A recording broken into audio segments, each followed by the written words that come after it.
통상 강의를 하려면 원고를 쓰는데요. 제가 매주 쓰는 원고가 한 평균 40페이지 정도 됩니다. A4 용지로. 이 강의를 위해서도 이 45페이지를 썼는데 이렇게 많은 원고를 왜 쓰느냐? 여기 단상에 올라가면요 3분의 2는 잊어버려요. 그래서 1시간 강의를 하려면 3시간 강의를 준비해야 겨우 1시간 생각나요. 이게 어떤 부부가 이 안방에서 텔레비전을 보다가 심심해서 남편이 여보 그 냉장고에 가서 우유하고 아이스크림 좀 꺼내오라고 이렇게 했단 말이에요. 그러니까 마누라가 부시시 일어나서 나가려고 그러니까 남편이 하는 소리가 저거 가지고 가서도 잊어버릴 건데 이렇게 했단 말이에요. 그러니까 마누라가 팩 돌아져 가지고 내가 치매라도 걸린 줄 아세요? 하고 딱 나갔단 말이에요. 한참 있다 들어온 거 보니까 달걀을 한 소쿠리 삶아가지고 이제 들어왔단 말이에요.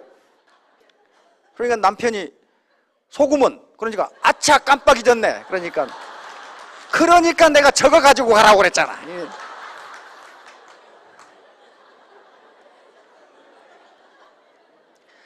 그게 다 똑같은 현상이에요. 이게 몇 분 빼놓고는 어떤 시골의 노신사가 서울로 딸을 시집 보내놓고 딸한테 한번 가보겠다고 그러니까 딸이 아버님께 전화를 했습니다. 서울은 눈 감으면 코베 가니까 절대로 뭐 사라고 하면 사지 말고 뭐 가입하라고 하면 하지 말고 이렇게 신신당부를 해. 그래서 알겠다. 그래가지고 서울역에 내려서 택시를 타고 딸네 집에 갔는데 도착해서 요금이 10,000원이 나왔는데 아니 할아버지 10,000원 나왔는데요. 할아버지가 내 이놈아 농이라고 속일라 그래? 내가 2,300원부터 시작하는 거 다 봤다 이놈아. 그러니까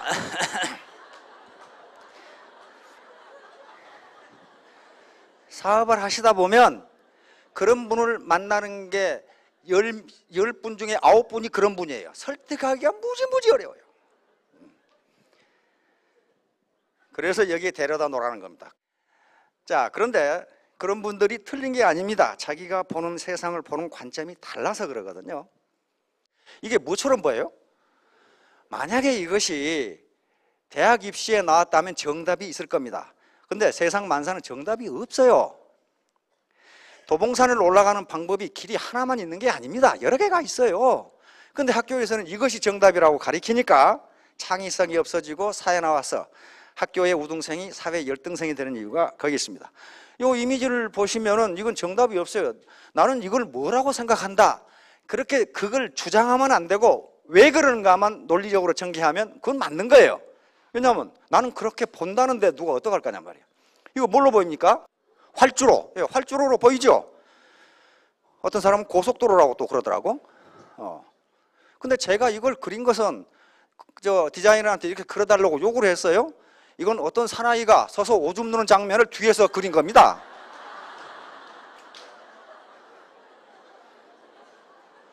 이거 양쪽 다리고 뒤에서. 아니 그렇게 보면 되는 거예요. 그러나 그게 정답은 아니에요. 자기가 활주로라고 생각하면 되는 거고 고정관념만 가지고서는 절대로 사회적으로 성공하기가 힘듭니다. 왜냐하면 여러 가지 각도에서 이것을 비판적 사고라고 그러는데 비판적 사고를 하지 않으면 엉뚱한 짓을 할 수가 있어요. 즉 시대의 흐름에 역행하는 그런 결론을 낼 수가 있습니다.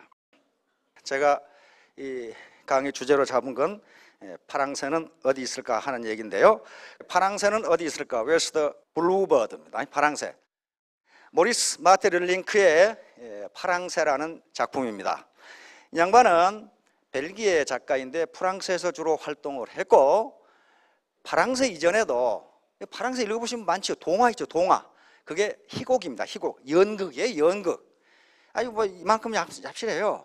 희곡인데 여기에 담고 있는 철학이 너무 깊기 때문에 이걸 1906년에 썼는데 1908년에 최초로 모스크바 예술극장에서 연극으로 상영이 되고 그 뒤에 뉴욕과 런던 세계 유수한 국가에서 무대에서 연극으로 상영이 됩니다. 이 업적으로 모리스 마테를링크는 1911년 노벨 문학상을 받습니다. 그런데 이 파랑새라는 작품이 노벨상을 받음으로써 그 뒤에 지금도 계속 파랑새란 영화, 소설, 그 다음에 노래 이런 게 계속 나오고 있어요. 영국도 나오고 뮤지컬도 나오고. 그러니까 파랑새는 여기서 뭘 의미하냐면 행복, 희망을 상징합니다. 그래서 파랑새는 행복은 어디 있을까? 그 말이에요. 자, 그럼 파랑새는 여기서 내용이 뭔가? 여기 주인공이 틸틸과 미틸입니다. 이제 내용은 뭐냐면은 틸틸과 미틸이 어린아이입니다. 어린 틸틸이 오빠고 미틸이 밑에 여동생인데 이웃집 부잣집에서 크리스마스 이브날 화려하게 장식도 하고 촛불도 켜고 뭡니까 터키 그저 뭐라고 칠면조도 이렇게 놔두고 이 틸틸과 미틸은 가난한 나무꾼의 아들과 딸이에요. 그래서 아이고 저 집은 얼마나 행복할까 그렇게 생각하고 있는데 이웃집에 사는 요술 할머니가 찾아와서 자기 딸이 아프니 네가 키우는 새를 달라고 이야기합니다. 우리 딸이 아픈데 파랑새를 보고 싶어 한다 이거예요. 근데 왜 파랑새를 보고 싶어 합니까? 그러니까 파랑새를 보면 행복해진단다. 거기서부터 이야기는 시작돼요. 그러니까 파랑새는 무엇의 상징이에요? 행복의 상징이에요. 그런데 이 틸틸과 미틸이 자기 집 새장 속에 새를 키우고 있었는데 그것은 회색이란 말이에요. 그러니까 아이고 이건 파랑새가 아니네 하고 이제 파랑새를 찾아 떠나는데 바로 요술 할머니가 뭘 주냐 하면은 다이아몬드 모자를 줍니다. 그래서 다이아몬드 모자를 조금 돌리면 추억의 나라로, 추억의 나라라는 것은 돌아가신 분들이 사는 나라로, 조금 더 돌리면 미래의 나라로, 아직 태어날 아기들이 사는 나라로 이렇게 여행을 하도록 하는 요술 모자예요. 그래서 맨 처음에 추억의 나라에 들어갑니다. 추억의 나라에 들어가서 돌아가신 할머니와 할아버지를 만나는데 거기 가보니까 할아버지가 파랑새를 키우고 있어. 그래서 할아버지한테 얘기해서 파랑새를 달라고 하니까 할아버지가 가져가라고 그러죠. 가져가는데 그것을 가지고 밖으로 나오니까 파랑새가 죽어 있어. 혼자 간 게 아니고 틸틸과 미틸은 개와 고양이의 요정, 빛의 요정, 빵의 요정, 우유의 요정 이런 식으로 모든 사물이 의인화되어 있어요. 이 동화에는 의인화되어서 같이 갑니다. 그런데 이 추억의 나라에서 파랑새를 가져왔는데 빛의 요정을 보자. 다시 말하면 빛을 만나자. 어떻게 돼? 죽어 있더라. 그리고 다시 밤의 궁전으로 들어갑니다. 밤의 궁전으로 들어가는데 거기는 파랑새가 무지무지 많았어요. 그런데 파랑새를 잡아가지고 다시 나와서 빛의 요정에게 보이니까 또 죽어 있어요. 자, 그 뒤로 나무와 동물들의 요정이 사는 숲으로 가고 무덤 속에 들어가 보고, 왜냐하면 무덤 속에 파랑새가 있을지 모른다는 요술 할머니가 얘기를 해줬거든. 들어가 보고 나중에 결국 행복의 궁전에 들어가 보고 미래의 나라, 다시 말하면 앞으로 태어날 아기들이 사는 미래의 나라로 갔는데 거기도 파랑새가 없어요. 그래서 결국 새장을 가지고 파랑새를 잡으러 갔는데 파랑새를 잡지 못하고 와가지고 꿈에서 깹니다. 그러니까 지금까지 꿈을 헤맨 거예요. 그런데 마침 그때 이웃집 할머니가 자기 딸이 아픈데 파랑새를 갖고 싶어 한다고 찾아왔어요. 그래서 너희들이 키우는 새를 달라고 하니까 우리 새는 파랑새가 아닌데 하고 그 새장에 가보니까 새가 파랑새였어요. 그러니까 이 스토리는 뭘 의미하냐면은 행복은 멀리 있는 것이 아니다. 암만 몽환의 세계를 돌아다니고 백날 돌아다녀도 파랑새는 거기 없다. 파랑새는 바로 네 가까이 있다. 행복은 네 가까이 있다. 그러면서 건강의 요정, 그 다음에 아버지 어머니의 사랑의 요정, 그런 것들이 전부 파랑새다. 그 얘기를 계속하고 있어요. 진짜 파랑새는 행복을 의미합니다. 자, 애터미는 파랑새입니다. 이게 자세히 보라 이거야. 이게 파랑새인지 아닌지는 자기가 판단해야 돼요. 어떤 사람의 눈으로 보면 파랑새인데 어떤 사람의 눈으로 보면 회색새가 될 수도 있어요. 될 수도 있습니다. 이 파랑새를 이 모리스 마티렐링크의 책에 보면은 마지막 장면에 뭐가 나오느냐 하면은 꼬마가 할머니가 우리 손자딸이 아픈데 네가 키우는 새를 보면은 낫는다고 한다. 파랑새를 갖고 싶어 한다. 그래서 그 손녀딸에게 파랑새를 갖다 뒀더니 손녀딸이 낳았어요. 낳으니까 손녀딸이 고마워서 파랑새를 돌려주려고 가져왔다가 놓쳐버렸어. 날아가 버렸어요. 그래서 손녀딸이 우니까 틸틸이 이야기합니다. 내가 다시 잡아줄게. 내가 다시 잡아줄게. 다시 말하면 파랑새는 지금 공중에 있기 때문에 잡는 사람이 임자입니다. 잡는 사람이 임자예요. 자, 그래서 누구나 잡을 수 있는데 아무나 잡는 것은 아닙니다. 첫째, 자기가 이 파랑새가 파랑새인 것을 알고 잡으려는 집념이 있어야 돼요. 세상에 공짜는 절대로 없습니다. 누군가를 협박한다든가 뜯어먹어서 부자 된 놈 내가 한 놈도 못 봤어요. 한 놈 못 봤어요. 도박에서 돈 번 놈도 한 놈도 못 봤어요. 다시 말하면 뭔가 땀 흘리지 않고 얻는 소득은 금방 나간다는 거예요. 왜 그럴까요? 그 많은 소득을 포용할 만한 그릇이 안 되니까 그래요. 그릇이 안 돼요. 그런데 갑자기 많은 돈이 생겼어요. 그런데 자기가 땀 흘려서 버는 돈은 땀 흘리는 과정에서 그 돈을 포용할 만한 그릇으로 사람이 커집니다. 커져요. 그래서 금방 망하지 않는 겁니다. 자, 그래서 아무나 잡을 수 있는 건 아니에요.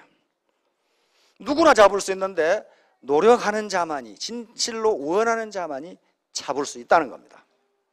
자, 그러면 이제 기회, 이것이 바로 기회예요. 파랑새를 잡을 수 있는 기회인데 기회를 옛날 현자들은 어떻게 얘기했는지 한번 봅시다. 그리스 로마 신화에 나오고 최근 영국에서 나온 모든 문화권에 이 신화가 다 나옵니다. 이름만 다르지 다 나와요. 기회의 신은 제우스의 아들입니다. 이렇게 생겼어요. 여기 남신으로 나오는데 벌거벗었죠? 여기에 날개가 달려있고 앞머리는 머리가 길고 뒤에는 대머리입니다. 그리고 여기 발꿈치를 들고 있고 여기에 날개가 달려있고 여기에 저울이 있고 여기에 칼을 들고 있습니다. 이것은 왜 벌거벗고 있냐 하면은 누구나 발견하기 쉽도록 그렇게 설명이 돼 있어요. 그 밑에 시에.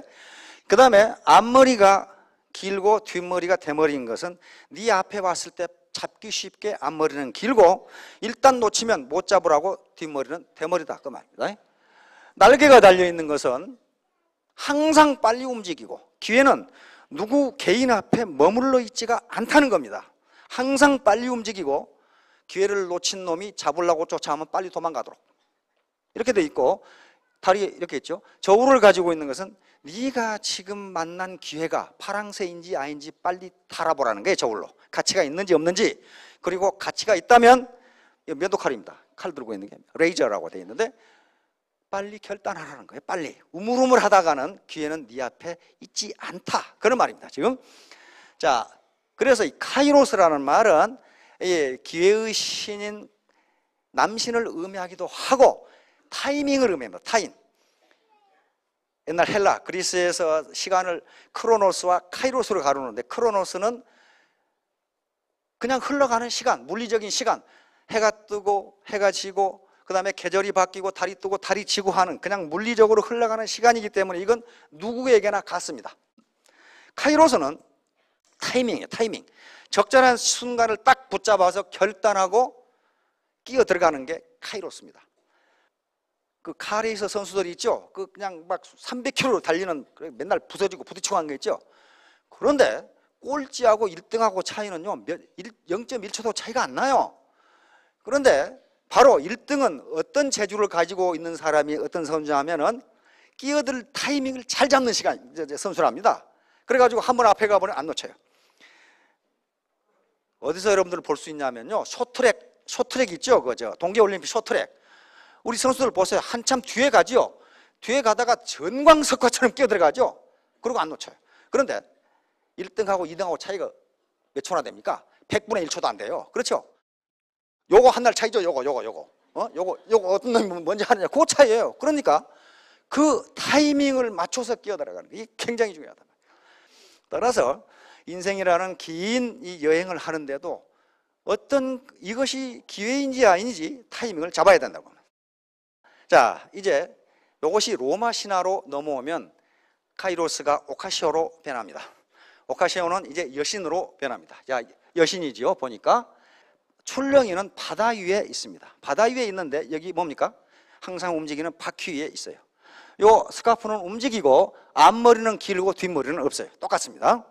그러니까 이 출렁이는 바다 위에 돌아가는 바퀴에 서 있다는 것은 행운은, 기회는 가만히 있지 않는다. 항상 출렁이고 움직이고, 그러니까 어떤 기회가 당신 앞에 왔을 때 그 기회가 항상 당신 앞에 머물러 있는 것이 아니다. 그런 의미예요. 현자들이 이렇게 만들어낸 겁니다. 그리고 앞머리가 긴 것은 항상 잡으라고, 뒷머리가 없는 것은 일단 놓치면 못 잡게. 그리고 여기 스카프나 이런 걸 보면요, 이 출렁이를 보면 바람이 분다는 걸 상징합니다. 그렇죠? 바람이 분다. 그 말은 기회는 바람처럼 움직인다. 바람처럼 움직인다. 그러니 당신을 위해서 기회는 당신 앞에 머물러 있지 않다. 행운을 잡는 것은 당신 학이날입니다. 그 말이에요 지금 이게. 자, 옛날 현자들은 전부 이렇게 생각했습니다. 기회나 행운은 계속 빠른 속도로 움직인다. 그리고 누구나 볼 수 있는데 그것이 행운인지 기회인지는 네가 알아서 판단하라. 그 얘기입니다 지금. 그래서 행운이라고 생각되면 지체 말고 잡아라. 자, 그래서 과도한 의심은 실패를 하는 한 요인이 됩니다. 제가 논리적으로 자기가 판단해보고 맞는지 틀린지를 분별을 하셔야 돼요. 그건 다른 사람이 해줄 수가 없어요. 자기 스스로 해야 됩니다. 나는 왜 이렇게 재수가 없을까? 재수가 없는 게 아니고 재수가 왔는데 몰라봤을 따름이에요. 몰라봤을 따름입니다. 네, 이제 세렌디피티. 세렌디피티는 영국에서 나온 얘기인데 이것도 역시 뜻밖의 행운, 우연한 발견, 이걸 세렌디피티라고 합니다. 그런데 이 세렌디피티는 우연이 아니고요, 그것을 판별할 수 있는 능력이 있을 때 그것이 행운이 되는 거예요. 그런데 과학사라든가 인류의 발명사를 보면 거의 대부분, 많은 부분이 세렌디피티입니다. 우연히 발견한 거예요. 우연히. 그런데 그 우연이 사실은 우연인데 그 우연을 필연으로 만들 수 있는 노력이 있었기 때문에 가능했어요. 회사도 마찬가지입니다. 회사도 마찬가지예요. 3M이라는 회사에 포스트잇이라는 거 있죠? 그거 연구하다 실패해서 만든 거거든요.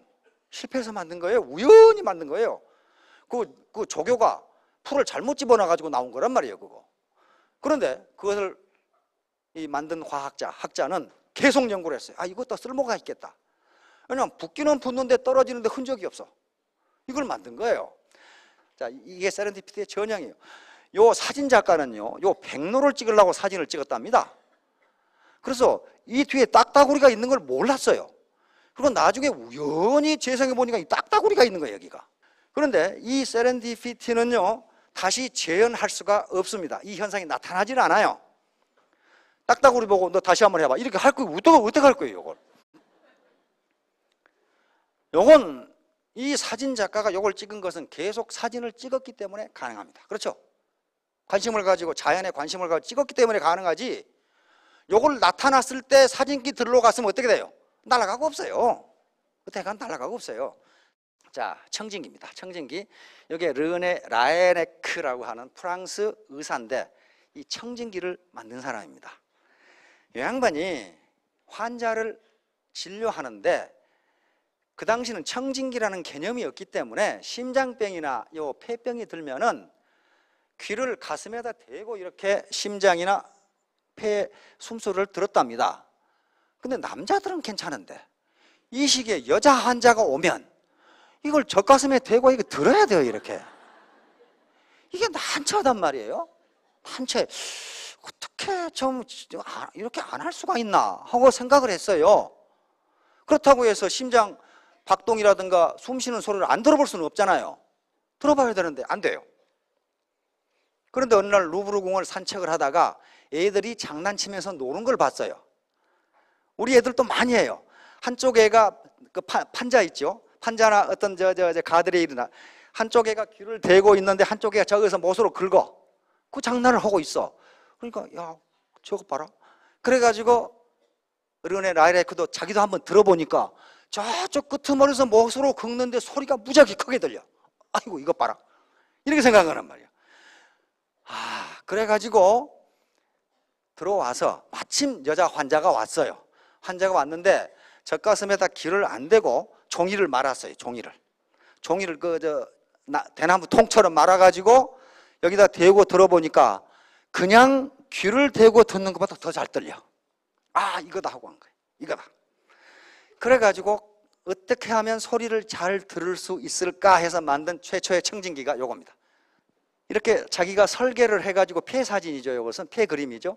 요 세 부분으로 여기가 연결되어 있죠. 나눠가지고 요 청진기를 만든 겁니다. 그래가지고 요것은 지금 등에다 대고 숨소리를 듣는 거란 말이에요.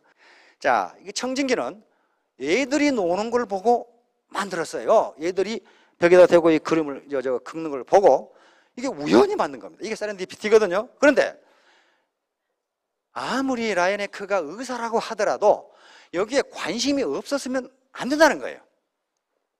어떻게 하면 여자를 잘 진찰할 수 있을까? 예의를 갖추어서 이걸 고민을 하다 보니까 만들어낸 거예요. 그러니까 우리 앞에 파랑새는 언제나 있는데 유심히 내가 어떻게 하면 파랑새를 잡을 수 있을까 생각하지 않은 사람은 못한다는 겁니다.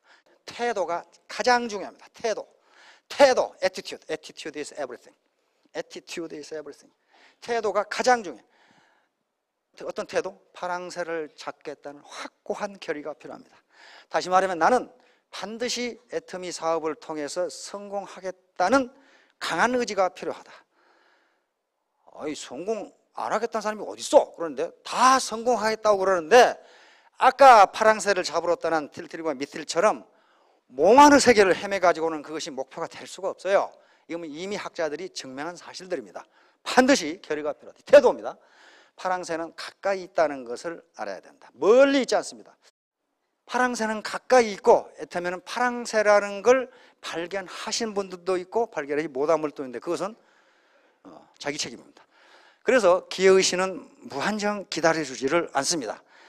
파랑새 증후군이라고 하는 것이 있는데 이건 병적인 현상입니다. 현재 자기 주변에 있는 어떤 현상에 대해서는 항상 불만이고 멀리 뭔가 있을 거라고 맨 먼 것만 쫓아다니는 현상을 파랑새 증후군, 브루버드 신드롬이라고 학자들이 붙였습니다. 다시 말하면 파랑새라는 책에 나오는 것처럼 행복은 멀리 있는 것이 아니고 가까이 있고 그리고 파랑새는 저 추억의 나라나 바무궁전에 있는 게 아니고 내 집 세장에 있다는 그걸 지금 계속 강조하는 거예요. 그 다음에 태도, 적극적, 긍정적, 도전적인 태도. 이거 소극적이고 부정적이고 그 다음에 회피적인 태도를 가진 사람은 뭘 하든지 실패해요. 안 됩니다. 그 다음에 이게 굉장히 중요한 건데요. 겸손한 태도입니다. 겸손. 우리 사훈에 믿음의 굳게 서며 겸손이 생긴다. Serve in humility라는 말이 있습니다. 겸손이라는 게요. 특히 우리처럼 유교적인 문화를 가지고 있는 나라에서는 겸손을 굉장히 높은 가치로 평가합니다. 굉장히 높은 가치로 평가해요. 그런데 거만한 사람까지도 겸손한 사람을 좋아해요. 바로 왜 겸손해야 되느냐 하면은 이 사업은요 겸손하지 않으면 되지 않습니다. 왜냐하면 유통은 서비스인데 서비스를 제공하는 놈이 지가 더 높다고 생각하면 서비스를 누가 받겠냐 그 말이에요. 서비스는 서브에서 나온 말이죠. 서브는 서번트하고 관계됐단 말이에요.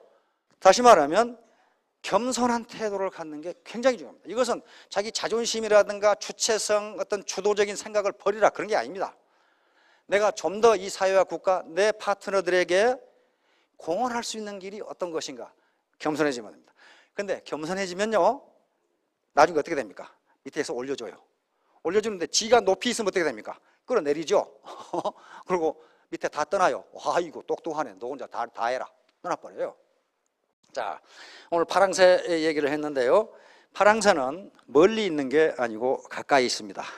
그리고 파랑새는 모리스 마테를링케 연극에서 본 바와 같이 공중으로 날아갔습니다. 날아갔으니까 누가 잡아도 파랑새는 다 있어요.